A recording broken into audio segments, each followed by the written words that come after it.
Hello students, good morning. Welcome to the online class PUC second year accountancy 4th unit. ಎಲ್ಲ ವಿದ್ಯಾರ್ಥಿಗಳಿಗೆ ಸ್ವಾಗತ ಕೋರುತ್ತಾ ಇವತ್ತಿನ ವಿಷಯ unit number 4 retirement or death of partner. Unit number 4 retirement or death of partner. ಪಠ್ಯಕ್ರಮದ lesson unit 4ನೇ ಭಾಗ ನಿವೃತ್ತಿ ಪಾಲುಗಾರ ಮತ್ತು ನಿಧನ ಪಾಲುಗಾರ ಇವತ್ತಿನ ಟಾಪಿಕ್. ಇದು 4ನೇ ಯೂನಿಟ್ ಟಾಪಿಕ್ಕು. 3ನೇ ಯೂನಿಟ್ ಅಡ್ಮಿಷನ್ ಆಫ್ ಪಾರ್ಟ್ನರ್ಸು, 4ನೇ unit retirement of partner and death of partners. So ಇವತ್ತು ನಾವು unit number 4 retirement or death of partners ಈ ಟಾಪಿಕಲ್ಲಿ ಎಷ್ಟು 8 ಪಾಠಗಳನ್ನು ಮಾಡಿದ್ದಾರೆ. 8 ಪಾಠಗಳನ್ನು ಮಾಡಿದ್ದಾರೆ. ಮೊದಲನೇದು ascertain the amount due to retiring partner or death of partners. First part ascertaining the amount due to retiring partner or death of partners. ಅಂದರೆ ಅಮೌಂಟನ್ನು ನಾವು ಏನು ಮಾಡಬೇಕಾಗ್ತದೆ, ರಿಟೈರ್ಮೆಂಟ್ ನಿವೃತ್ತಿ ಪಾಲುಗಾರ ಮತ್ತು ಅಥವಾ ಡೆತ್ ಆಫ್ ಪಾರ್ಟ್ನರ್ ಇದರ ಪಾಲುಗಾರರಿಗೆ ಅಮೌಂಟನ್ನು ವಿಶ್ಲೇಷಣೆ ಮಾಡಬೇಕು. ಎರಡನೇ ಪಾರ್ಟ್ ಏನೆಂದರೆ NPS new profit sharing ratio. New profit sharing ratio ಮತ್ತು ಇದರ ಬಗ್ಗೆ 6 ಮಾರ್ಕ್ಸ್ ನಿಮಗೆ ಕ್ಲಿಯರ್ ನಿಂತು ಬರ್ತದೆ. ಈಗ ಶಾರ್ಟ್ಕಟ್ದಾಗ ಏನದ NPSR new profit sharing ratio ಅಂತ ಕಂಡುಹಿಡಬೇಕು. ಆಮೇಲೆ ಮೂರನೇದು ಗೇನಿಂಗ್ ರೇಷಿಯೋ. ಗೇನ್ ರೇಷಿಯೋ ಲಾಭದ ಪ್ರಮಾಣವನ್ನು ನಾವು ಕಂಡುಹಿಡಬೇಕು. ಇದು ನಿಮಗೆ ಮುಂದೆ ಬರ್ತದೆ 6 ಮಾರ್ಕ್ಸ್ ಒಂದು. ಆಮೇಲೆ next treatment of goodwill. Treatment of goodwill ಅಂದ್ರೆ ಸುನಾಮಿ ಅಥವಾ ಹೆಸರಿನ ಮೌಲ್ಯವನ್ನು ಯಾವ ರೀತಿ ಟ್ರೀಟ್ಮೆಂಟ್ ಮಾಡಬೇಕು ನಿವೃತ್ತಿ ಹೊಂದಿದ ಪಾಲುಗಾರನಿಗೆ ಅನ್ನೋದು ಈ ಭಾಗ ಬರ್ತದೆ. ಆಮೇಲೆ fifth one adjustment of revaluation of assets and liabilities. Adjustments ಅಂದ್ರೆ ಪುನರ್ಮೌಲ್ಯ ಖಾತೆ ಒಳಗೆ ನಾವು ಆಸ್ತಿಗಳನ್ನು ಮತ್ತು ಹೊಣೆಗಾರಿಕೆಗಳನ್ನು ಯಾವ ರೀತಿ ಹೊಂದಾಣಿಕೆ ಮಾಡುವುದನ್ನು ಇಲ್ಲಿ adjustment of revaluation of assets and liabilities ಅಂತ ತೋರಿಸ್ತೀವಿ. ಆಮೇಲೆ next disposal of amount due to retiring partner. Disposal ಅಂದ್ರೆ ಸೇಲ್ ಅಥವಾ ಕ್ಲೋಸ್ ಆದ ನಂತರ ರಿಟೈರ್ಡ್ ಪಾರ್ಟ್ನರ್ಗೆ ಎಷ್ಟು ಅಮೌಂಟ್ ಅನ್ನು ಕೊಡಬೇಕು ಅನ್ನೋದು ಇಲ್ಲಿ ಈ ಪಾಯಿಂಟ್ ಬರ್ತದೆ. Next adjustment of partners capital account. Adjustment of partners capital account. ಈ ಪಾರ್ಟ್ನರ್ಸ್ ಕ್ಯಾಪಿಟಲ್ ಅಂತಂದ್ರೆ ಯಾರು ರಿಟೈರಿಂಗ್ ಪಾರ್ಟ್ನರ್ ಕ್ಯಾಪಿಟಲ್ ಅಕೌಂಟ್ನಲ್ಲಿ ಯಾವ ರೀತಿ ಅಡ್ಜಸ್ಟ್ಮೆಂಟ್ ಮಾಡಬೇಕು ಅನ್ನೋದು ಈ point. And last one death of partner, ಪಾಲುಗಾರನ ನಿಧನ. ಈ ಟಾಪಿಕ್ದಲ್ಲಿ ನಿಮ್ಗೆ ಇಷ್ಟು ಅಂಶಗಳನ್ನು ಕವರ್ ಮಾಡುತ್ತೆ. ಆದರೆ ನೀವು ಇಷ್ಟೆಲ್ಲ ಮಾಡಬೇಕು ಏನೋ ಅಂಶ ಅದು ಗೊತ್ತಿರಬೇಕು. ಅದು ನೀವು ಯಾವ್ಯಾವ ಮಾಡ್ಬೇಕಂದ್ರೆ ಇದನ್ನು ಮಾಡಬೇಕು. Amount due to the retiring partners, new profit sharing ratio, gaining ratio and death of partners. ಇಷ್ಟು ನೀವು ಸ್ಟಡಿ ಮಾಡಿದಾಗ ನಿಮಗೆ ಎಕ್ಸಾಮ್ ಬರ್ತದೆ. ನೀವು ಇದ್ರ ಮೇಲೆ ಪ್ರಾಬ್ಲಮ್ಸ್ ನಿಮಗೆ ಬರ್ತವೆ. So here new profit sharing ratio R gaining ratio very important. ಇದ್ರ ಮೇಲೆ ನಿಮಗೆ 6 ಮಾರ್ಕ್ಸ್ ಬರ್ತದೆ. ನ್ಯೂ ಪ್ರಾಫಿಟ್ ಸೇರಿಂಗ್ ರೇಷಿಯೋ ಕೇಳ್ತಾರೆ 6 ಮಾರ್ಕ್ಸ್ ಅಥವಾ ಗೇನಿಂಗ್ ರೇಷಿಯೋ. ಇವೆರಡರೊಳಗೆ ಒಂದು ಪ್ರಾಬ್ಲಮ್ ನಿಮಗೆ ಏನಾಗ್ತದೆ 6 ಮಾರ್ಕ್ಸ್ ಬರ್ತದೆ. ಮತ್ತೊಂದು 6 ಮಾರ್ಕ್ಸ್ ನೋಡಿ death of partner very important. ಇದು 6 ಮಾರ್ಕ್ಸ್. ಡೆತ್ ಆಫ್ ಪಾರ್ಟ್ನರ್ ಇದು ಕೂಡ ನಿಮಗೆ 6 ಮಾರ್ಕ್ಸ್ ಬರ್ತದೆ. ಎಷ್ಟಾಯಿತು 12 ಮಾರ್ಕ್ಸ್ ಆಯಿತು. ಥಿಯರಿ ಒಂದು 13 ಮಾರ್ಕ್ಸ್ ನಿಮ್ಗೆ ಬರ್ತದೆ. 13 ಮಾರ್ಕ್ಸ್. ಈ 13 ಮಾರ್ಕ್ಸ್ 12 ಮಾರ್ಕ್ಸ್ ಪ್ರಾಬ್ಲಮ್ ಬಂದು ಬರ್ಬೋದು. 12 ಮಾರ್ಕ್ಸ್ ಪ್ರಾಬ್ಲಮ್ಸ್ ಬರ್ಬೋದು. ಇವಾಗ ಅಲ್ಲದೆ ಮತ್ತೇನಾಗ್ತದೆ ಸಿಲೆಬಸ್ ಅನ್ನು ಕಡಿತ ಮಾಡಿರೋದ್ರಿಂದ 12 ಮಾರ್ಕ್ಸ್ ಪ್ರಾಬ್ಲಮ್ ನಿಮಗೆ ಬರ್ಬೋದು. ಅಂದರೆ revaluation account, partners capital account, new balancing ಇವು ಮೂರನ್ನು ತಯಾರು ಮಾಡಿ. ನೀವು ಅಡ್ಮಿಷನ್ ಆಫ್ ಪಾರ್ಟ್ನರ್ಗಳು ಯಾವ ರೀತಿ ತಯಾರು ಮಾಡ್ತಿರಲ್ಲ ಅದೇ ರೀತಿಯಲ್ಲಿ ತಯಾರು ಮಾಡಬೇಕು. ಅದಕ್ಕೂ ಇದಕ್ಕೂ ಏನು ವ್ಯತ್ಯಾಸ ಇಲ್ಲ, ಎರಡು ಸೇಮ್ ಆಗಿದೆ. ಸ್ವಲ್ಪ ಪಾಯಿಂಟ್ ಅಷ್ಟೇ ಚೇಂಜ್ ಆಗ್ತದೆ. ಸೊ ಇಷ್ಟು ನೀವು perfect new profit NPS or gaining ratio. NPS or ಅಂದ್ರೆ ನ್ಯೂ ಪ್ರಾಫಿಟ್ ಸೇವಿಂಗ್ ರೇಷಿಯೋ, ಹೊಸ ಲಾಭದ ಪ್ರಮಾಣವನ್ನು ಕಂಡುಹಿಡಿಯುವುದು.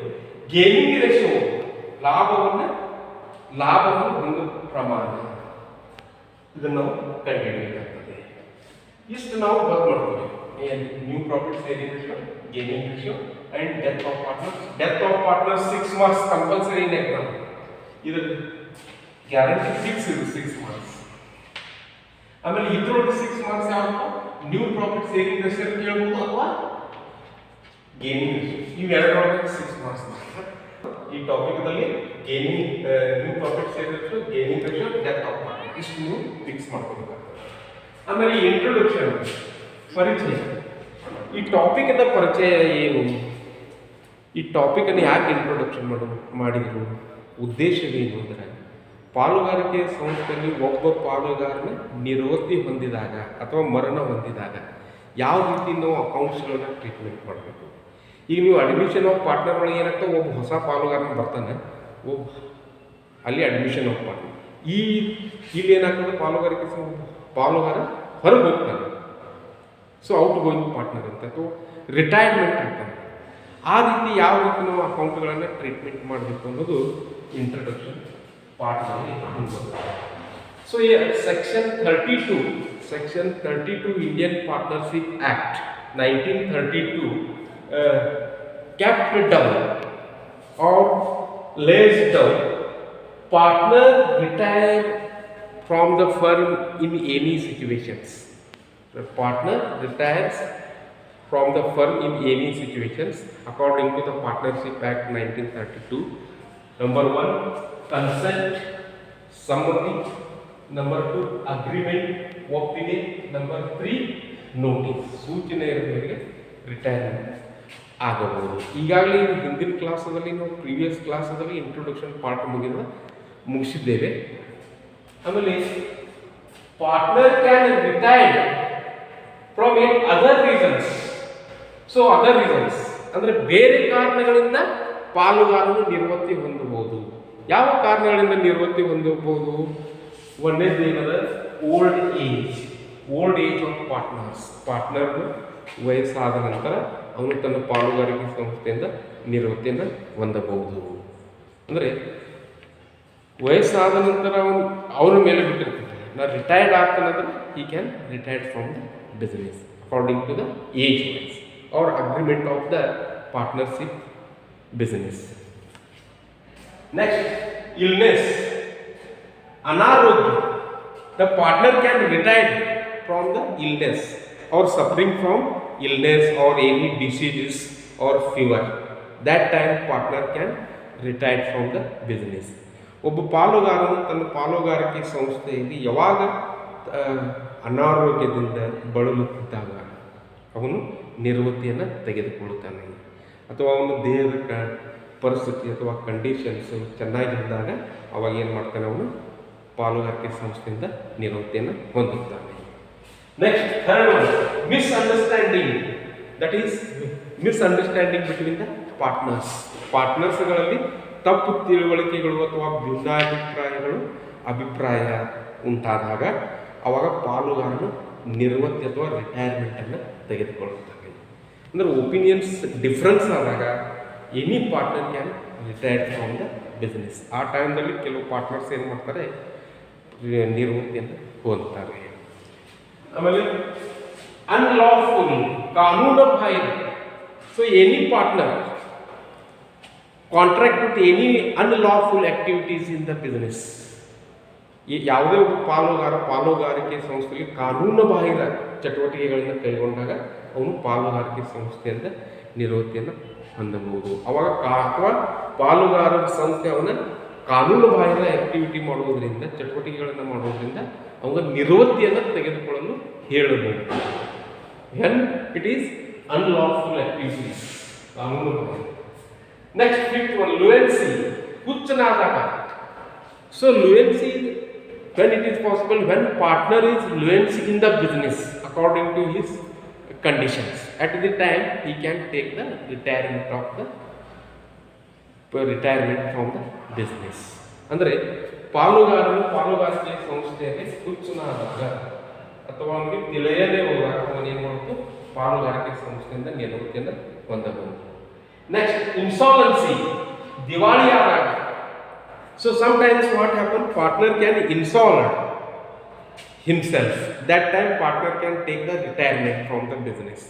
ಪಾರ್ಟ್ನರು ಪಾಲುಗಾರನು ಯಾವಾಗಂದ್ರೆ ತಾನು ಸದಾ ದಿವಾಳಿಯಾದ ಅವನು ತನ್ನ ಸ್ವ ಇಚ್ಛೆಯ ಮೇರೆಗೆ ಪಾಲುಗಾರಿಕೆಯಿಂದ ನಿವೃತ್ತಿಯನ್ನು ಹೊಂದಬಹುದು ಅಥವಾ ಅದೇ ಸಂಸ್ಥೆಯಿಂದ ನಿವೃತ್ತಿಯನ್ನು ಕೊಡಬಹುದು. So these are the reasons, other reasons partner can retire from the business. First one, old age, illness, misunderstanding, unlawful activities, lunacy, insolvency. ಪಾಲುಗಾರನ ಹಳೆಯ ವಯಸ್ಸಾದಾಗ ಅಥವಾ ಅನಾರೋಗ್ಯ ಹೊಂದಿದಾಗ, ತಪ್ಪು ತಿಳುವಳಿಕೆ, ಕಾನೂನು ಬಾಹಿರ ಹುಚ್ಚನಾದಾಗ ಅಥವಾ ದಿವಾಳಿ ಆದಾಗ ಪಾಲುಗಾರನು ಏನು ಮಾಡುವುದು ನಿವೃತ್ತಿಯನ್ನು ಕೊಡಬಹುದು. ಸೊ ಇದನ್ನು 1 ಮಾರ್ಕ್ಸ್ ಅಥವಾ 2 ಮಾರ್ಕ್ಸ್ ಕೇಳ್ತಾರೆ. When partner, what are the reason for the retirement. So you should mention any two important 1 marks or 2 marks. So these are the introduction part regarding to the partners, retirement of the partner or death of the partners. So after completion of introduction part, then we are going to the meaning. Artha. What is retirement of partner? The ಪಾಲುಗಾರನ ನಿವೃತ್ತಿ ಅಂದರೆ ಏನು, ಅದರ ಅರ್ಥವೇನು ನಿಮಗೆ ಇಲ್ಲಿ ಹೇಳ್ತೇನೆ. A partner is said to be retired from firm when his relation with the firm as a partner comes to end. ಅಂದ್ರೆ partner is said to be retired, ಪಾಲುಗಾರಿಕೆ ಸಂಸ್ಥೆಯಲ್ಲಿ ಒಬ್ಬ ನಿವೃತ್ತಿ ಪಾಲುಗಾರ ನಾವು ರಿಟೈರ್ಡ್ ಆಗ್ತೇನೆ, ನಿವೃತ್ತಿ ಹೊಂದುತ್ತೇನೆ ಹೇಳಿದಾಗ ಹೀಸ್ ರಿಲೇಷನ್ ಸಂಬಂಧ ಏನಾಗ್ತದ, ಪಾಲುಗಾರಿಕೆ ಸಂಸ್ಥೆಯಿಂದ ಮತ್ತು ಪಾಲುಗಾರರ ಕಡೆಯಿಂದ ಏನಾಗ್ತದ ಸಂಬಂಧವನ್ನ ಮುಗಿದು ಬಿಡ್ತದೆ. ಇದಕ್ಕೆ ಏನಂದ್ರೆ ನಿವೃತ್ತಿಯನ್ನ ಹೊಂದುತ್ತಾನೆ. ಅಂದ್ರೆ ಒಬ್ಬ ವ್ಯಕ್ತಿ ಪಾಲುಗಾರಿಕೆ ಸಂಸ್ಥೆಯಲ್ಲಿ ನಾನು ನಿವೃತ್ತಿಯನ್ನು ಹೊಂದುತ್ತೇನೆ ಅಂತಾಗ ಪಾಲುಗಾರಿಕೆ ಸಂಸ್ಥೆಯ ಸಂಬಂಧ ಮತ್ತು ಪಾಲುಗಾರರ ಸಂಬಂಧ ಏನಾಗ್ತದ ಮುಗಿದು ಹೋಗ್ತದೆ. ಅದಕ್ಕೆ ನಿವೃತ್ತಿ ಅಂತ. ಅಂದ್ರೆ ಫಾರ್ ಎಕ್ಸಾಂಪಲ್ ನಿಮಗೆ ಎ ಬಿ ಸಿ ಇರ್ತಾರೆ, ಎ ಬಿ ಸಿ. ಸೊ ಈ 3 ಮಂದಿ ಪಾಲುಗಾರ, ಈ ಪಾಲುಗಾರ ಮೇಲೆ ಸಿ ಏನಾಗ್ತದೆ ರಿಟೈರ್ಡ್ ಅಂದ್ರೆ ಉಳಿದ್ರೆ ಎ ಐ ಬಿ. ಸೊ ಸಿ ಏನು ಅಂದ್ರೆ ರಿಟೈರ್ಮೆಂಟ್, ಉಳಿದ ಪಾಲುಗಾರ ಎ ಡಿ, ಇವರಿಬ್ಬರೇ ಪಾಲುಗಾರಿಕೆ ಸಂಸ್ಥೆಯಲ್ಲಿ ಉಳಿತಾರೆ ಮತ್ತು ಈ ಸಿ ಏನು ಪಾಲುಗಾರಿಕೆ ಸಂಸ್ಥೆಯಿಂದ ಹೊರಗೆ ಹೋಗ್ತಾರೆ, ನಿವೃತ್ತಿಯನ್ನ ಹೊಂದುತ್ತಾನೆ. ಇವರಿಗೆ ಏನಂದ್ರೆ ಪಾಲುಗಾರಿಕೆ ನಿವೃತ್ತಿ ಎನ್ನುತ್ತದೆ. ಅಥವಾ ಮರಣ ಹೊಂದಿದಾಗ ಅವಾಗ ಇವರಿಬ್ಬರು ಏನು ಮಾಡ್ತಾರೆ, ಇವರಿಬ್ಬರು ಉಳಿತಾರೆ ಎ. ಇದಕ್ಕೆ ಏನಂತಾರೆ ಪಾಲುಗಾರಿಕ ನಿವೃತ್ತಿ ಅಥವಾ ನಿಧನ ಅಂತ ಕರೀತಾರೆ. once again I repeat, A, B, C are partners. Yes, in the firm, C decided to take the retirement. Yes, C is retirement. So remaining partners A and B remaining in the business, continuing of the business, and C only going from the business, means retired from the business. ಇದಕ್ಕೆ ಏನಂದ್ರೆ ನಿವೃತ್ತಿ ಅಂತ ಅಂತಾರೆ. ಅಥವಾ ಮರಣ ಹೊಂದಿದಾಗ death of partner ಅಂತ ಕರೀತಾರೆ. ಈ 3 ಪಾಲುಗಾರರಲ್ಲಿ ಯಾರಾದ್ರೂ ಮರಣ ಹೊಂದಿದ್ರೆ ಡೆತ್ ಆಫ್ ಪಾರ್ಟ್ನರ್ ಕರೀತಾರೆ. ಈ 3 ಪಾಲುಗಾರರಲ್ಲಿ ಯಾರಾದ್ರೂ ಹೊರಗೆ ಹೋದರೆ ಯಾವುದೇ ಕಾರಣದಿಂದ ನಿವೃತ್ತಿಯನ್ನು ತೆಗೆದುಕೊಂಡ್ರೆ ನಿವೃತ್ತಿ, ಪಾಲುಗಾರ ನಿವೃತ್ತಿ ಅಂತ ಕರೀತಾರೆ. So that definite meaning a partner is said to be retired. ಆ ಪಾಲುಗಾರಿಕೆ ಸಂಸ್ಥೆ ಪಾಲುಗಾರ ಹೇಳ್ತಾರೆ ನಾನು ರಿಟೈರ್ಡ್ ಆಗಿದ್ದೇನೆ ಫ್ರಮ್ ದ ಫರ್ಮ್ ಅಂದ್ರೆ ಒಂದು ಸಂಸ್ಥೆ, ಪಾಲುಗಾರಿಕೆ ಸಂಸ್ಥೆ. That time his relation with the firm as a partner, ಅವನ ಪಾಲುಗಾರಿಕೆ ಸಂಸ್ಥೆಗೆ ಅವನ ಸಂಬಂಧ ಪಾರ್ಟ್ನರ್ ಆಗಿ comes to end, ಒಂದು ಮುಕ್ತಾಯ ಮುಗಿಯುತ್ತದೆ. ಸ್ವಾಗತ ಮಾಡುತ್ತಾ ಮುಕ್ತಾಯ ಆಗುತ್ತದೆ. ಇದಕ್ಕೆ ಏನಂತಾರೆ ಪಾಲುಗಾರ ನಿವೃತ್ತಿ ಅಂತ ಕರೀತಾರೆ. ಪಾಲುಗಾರ ನಿವೃತ್ತಿ ಯಾವ ಕಾರಣಗಳಿಂದ? ಓಲ್ಡ್ ಏಜ್, ಹಳೆಯ ವಯಸ್ಸಿನಿಂದ ನಿವೃತ್ತಿ ಹೊಂದಬಹುದು. ಇಲ್ನೆಸ್ ಅನಾರೋಗ್ಯ, ಮಿಸ್ಅಂಡರ್ಸ್ಟ್ಯಾಂಡಿಂಗ್, ಆಮೇಲೆ ಅನ್ಲಾಫುಲ್ ಆಕ್ಟಿವಿಟಿ, ಲುಯೆನ್ಸಿ, ಇನ್ಸಾಲ್ವೆನ್ಸಿ, ಗುಚ್ಚನಾದಾಗ ದಿವಾಳಿ ಆದಾಗ ಇಲ್ಲಿ ಒಂದು ಪಾಲುದಾರಿಕೆ ಸಂಸ್ಥೆಯಿಂದ ಒಂದು ಸಂಬಂಧವನ್ನು ಮುಗಿದು ಹೋಗ್ತದೆ. ಅಂದ್ರೆ ಈ ಯಾವುದೇ ಕಾರಣಗಳಿಂದ ಅವನ ಪಾಲುದಾರಿಕೆ ಸಂಸ್ಥೆಗೆ ಏನಾಗ್ತಾನೆ ನಿವೃತ್ತಿಯನ್ನು ಹೊಂದುತ್ತಾನೆ. ಅಂದ್ರೆ A B C partners. C retired ಆಗ್ತಾನೆ. ರಿಟೈರ್ಡ್ ರೀಸನ್ ಓಲ್ಡ್ ಏಜ್ ಆಗಿರ್ಬೋದು, ಇಲ್ನೆಸ್ ಅನಾರೋಗ್ಯ ಇರ್ಬೋದು, ಮಿಸ್ಅಂಡರ್ಸ್ಟ್ಯಾಂಡಿಂಗ್ ತಪ್ಪು ತಿಳುವಳಿಕೆ, ಅಥವಾ unlawful activities, lunacy or insolvency. In any reason, the partner can retire from the business. Then his relation is cut down from cut to business, partnership business. So it is called retirement partners. So next we come to the following amount due to retiring partners. Following amount due to retiring partners. ಅಂದ್ರೆ ಏನು? ಒಬ್ಬ ಪಾಲುದಾರರು ಪಾಲುಗಾರಿಕೆ ಸಂಸ್ಥೆಯಿಂದ ನಿವೃತ್ತಿ ಹೊಂದಿದಾಗ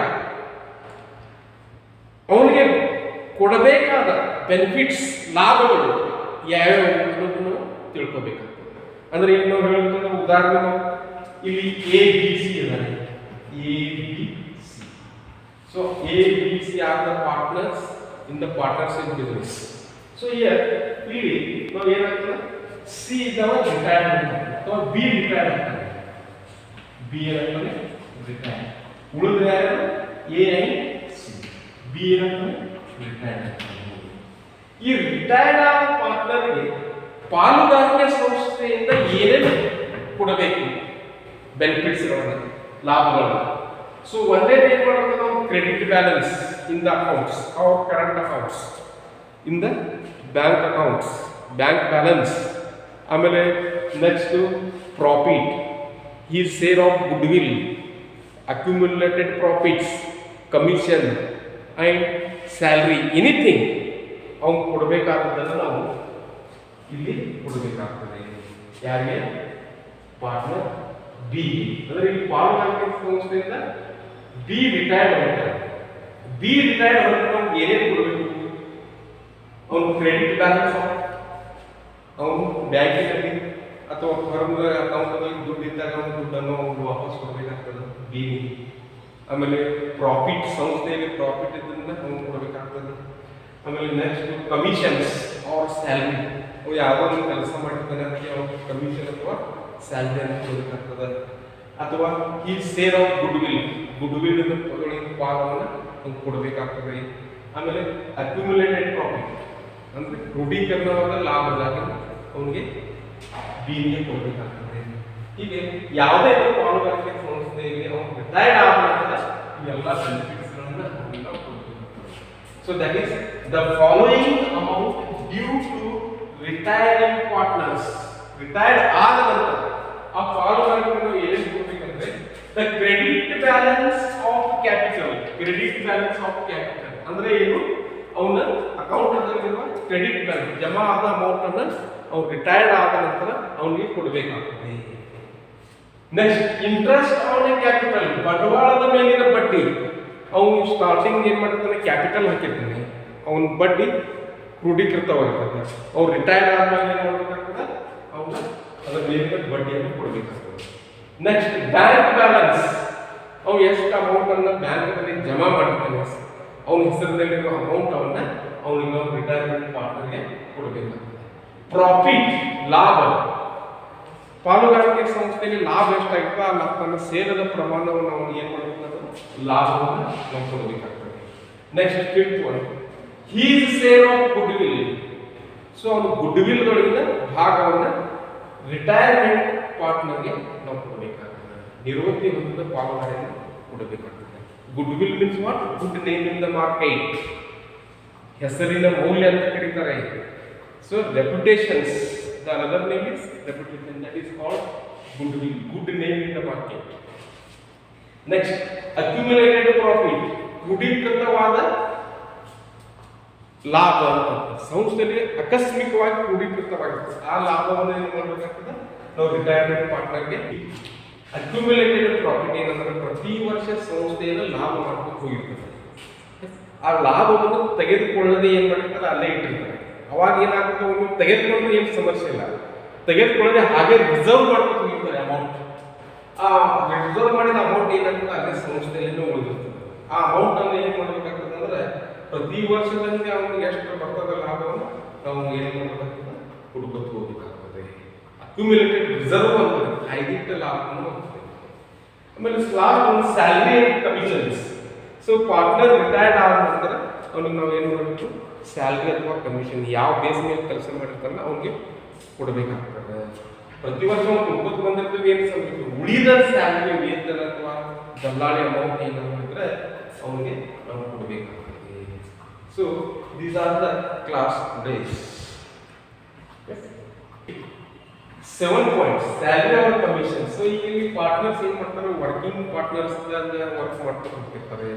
ಆಮೇಲೆ ಯಾವುದೋ ಒಂದು ಎಕ್ಸ್ಟ್ರಾ ವರ್ಕ್ ಮಾಡಿರ್ತಾರೆ, ಅದಕ್ಕೆ ಏನು ಮಾಡಬೇಕಂದ್ರೆ ಅದು ಅಮೌಂಟ್ ಸಂಸ್ಥೆಯಲ್ಲಿ ಉಳಿದಿದ್ದರೆ ಮಾತ್ರ ಆ ಟೈಮಲ್ಲಿ ಅವನಿಗೆ ಸ್ಯಾಲರಿ ಅಥವಾ ಕಮಿಷನ್ ಅಂತ ಕೊಡಬೇಕಾಗ್ತದೆ. So these are the amount due to the retiring partners ಅಂತ ಹೇಳ್ಬೋದು.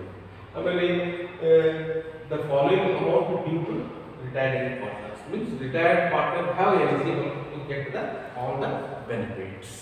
So today the fourth theory part is completed. It is introduction part and reasons why the partner are taking the retirement and meaning and following on to retirement. So these are the theory part. So next part or next class we are going to the new profit saving ratio or gaining ratio, completely problems. So one problem 6 marks appeared for your examinations. So thank you very much. Okay.